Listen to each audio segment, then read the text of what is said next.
ایک نوجوان بازار کے اندر کام کیا کرتا تھا تو اپنی نگاہوں کی حفاظت نہیں کر پاتا، وہ اپنی نگاہوں کی حفاظت سے بالکل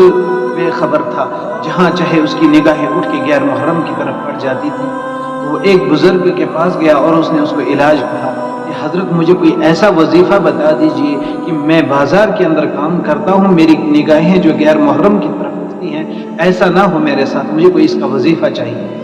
حضرت نے کہا یہ بازار کے اندر کام کرتا ہے اور اللہ والے جہاں ہو چاہے نا اپنی نگاہوں کی حفاظت کر سکتے ہیں، چاہے بازار ہو چاہے ایسی جگہ ہو جہاں پر نگاہ بچانا ناممکن ہو، اگر انسان چاہے تو وہ اپنی نگاہیں وہاں پر بھی بچا سکتا ہے۔ حضرت نے اس کو ایک وظیفہ دیا، کہا کہ میں ایک وظیفہ دوں گا، ایک کام کہوں گا، وہ آپ کو کرنا ہے۔ اس نے کہا حضرت میں وہ کام کروں گا، آپ مجھے بتائیے کیا کام کرنا ہے، لیکن میری نگاہیں بچ جائیں، میں جہنم میں نہ چلا جاؤں اس کی وجہ سے۔ حضرت نے کہا کہ میں آپ کو جو ہے ایک دودھ کا گلاس بھر کے دیتا ہوں اور آپ کو جو ہے بازار کے اندر سے گزرنا ہے اور ساتھ میں ایک جوان آپ کے ساتھ بھیجوں گا، اور جہاں پر بھی اس میں سے کچھ قطرے نیچے گر جائیں گے یہ جوان جو ہے آپ کو وہیں پہ جوتے مارے گا۔ تو اس نے کہا حضرت ٹھیک ہے، میں ایسا کروں گا اور میں اس کو فلاں جگہ پہنچا کے آؤں گا۔ حضرت نے اس کو دودھ کا گلاس بھر کے دیا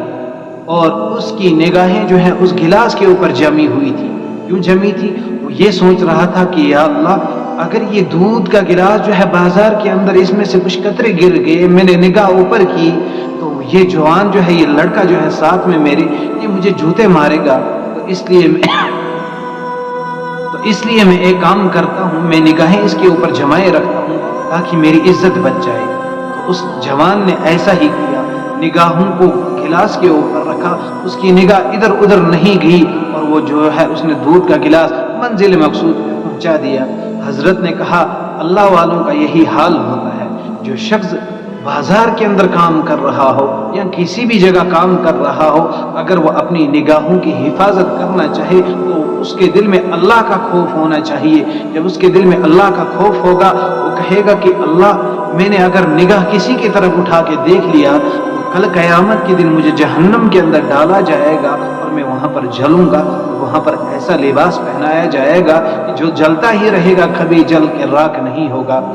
تو یہ خوف جب انسان کے دل میں ہوگا، بازار میں کام کر رہا ہو یا کسی ایسی جگہ کام کر رہا ہو، اس کی نگاہیں غیر محرم کی طرف نہیں اٹھیں گی۔ جس طریقے سے تو اس چیز سے ڈرا کہ میری نگاہیں اگر ادھر ادھر چلے گئی تو یہ دودھ کے قطرے جو ہے نیچے گر جائیں گے، یہ مجھے جوتے مارے گا، اپنی عزت بچانے کے لیے تو نے نگاہوں کو اس گلاس کے اوپر جمائے رکھا۔ تو اسی طریقے سے جب آپ کے دل میں اللہ کا خوف ہوگا، اللہ کا ڈر ہوگا، تو آپ جو ہے اپنی نگاہوں کی حفاظت کرنے والے بن جائیں گے۔ کیوں؟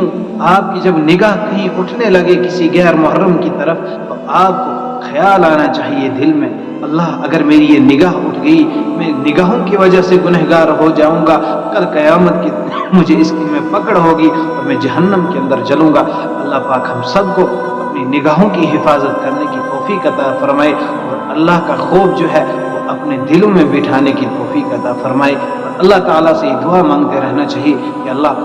اپنا خوف جو ہے ہمارے دلوں میں بٹھا دے۔